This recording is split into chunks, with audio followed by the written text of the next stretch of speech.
Yeah, hello? Hello, please, who is this? Yeah, good morning. Good morning. Please, who is this? I beg no vessel. Now, Ayo, they talk so. Who tell you my name and I don't get your number? Ayo, you supposed know me now. Now, that talk guy, if you dey hear my voice, you supposed remember my voice now. Guy, I don't know you. Who you be? Explain yourself. Okay, but you know that guy where they call Awoof on our street now? That tall black guy where they play hair now? Awoof. Guy, your name they sound strange to me. I don't know you. Okay, but you know that your guy, that your best friend now, that your 5 and 6, who now the guy that they work where they call Bolu, that black guy. Bolu na my guy. What happened? Now Bolu friend they talk so now. Guy, Bolu friend Awoof.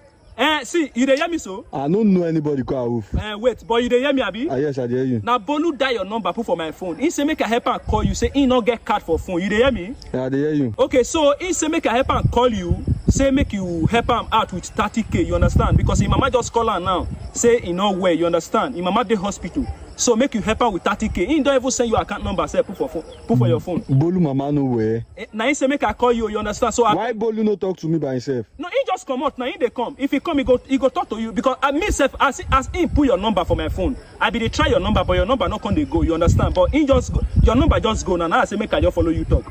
I go like talk to Bolu.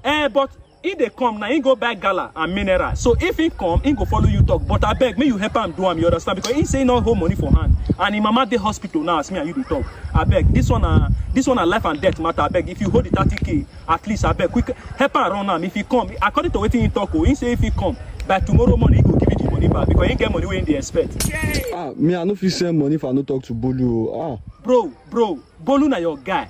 And na Bolu mama with the talk so. Guy, you know how you tell the expensive man just send money for person I don't know the terms. Bro, but I know you rich as now. I know you. I be the teacher before one. I'll come they scam you again. Bolu na your guy now. I know you. I know Bolu. Bolu na my guy. Now he say make I call you.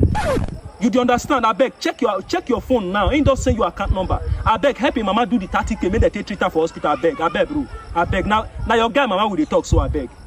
Which one be mama again? Me now know the use person. Bro, I beg, just do this thing. Do this thing for me. Where the account? Which name I go see? Just you open your phone, you go see the account number now. Okay, I now Kelechi be the Kelechi one Jafo. Now younger brother account number he say give you. I beg, help and do him. I beg. And they come. Hello, you dey hear me? They do him. Okay. Jesus. Don't worry, if he come, he go call you. He go follow you talk. I don't send them. Okay, you don't send them? Yes, I don't send them. Okay, I come, I check them. Hey, AJ, how you been now? I be Bolu. Wait till they shop. I tell you now, AJ. Wait till Wait, which time you want reach here? Person just come in and to say your mama no way. Say my send her money. My mama no way. My mama already okay. My mama dey okay. Nothing solve my mama. Hello. Where Bolu dey? Who be that first? He say your guy name na Awoof. Awoof don't travel since 1 month ago now. We dey talk once. Awoof don't travel since 1 month ago. My guy no dey around now. So wait you mean now? He send account number. The name na Kelechi one Japo. You say why no get sense? Why you say Kelechi? Me we be Yoruba boy. When you send your account number, we be Igbo. I can't you say cost transfer money 30K give her. You don't get sense. Wait, waiting at the try talk now. Say no be you send them. No be me. I don't know. Hello. Hello. You hear me? Hello, can you hear me? I know people you. Wait, as I never send money, they hear me. As I don't send money, you no hear me, Abi. Hello, I can't hear you now. It's not my fault. It's network. Hello. No punish you. Hello, I can't hear you. What did you say? You no go die well. Send my money back. Hello. Hello, you say what? This one a bastard do. Who say why you go send money like that? Hello. 30K. Hello.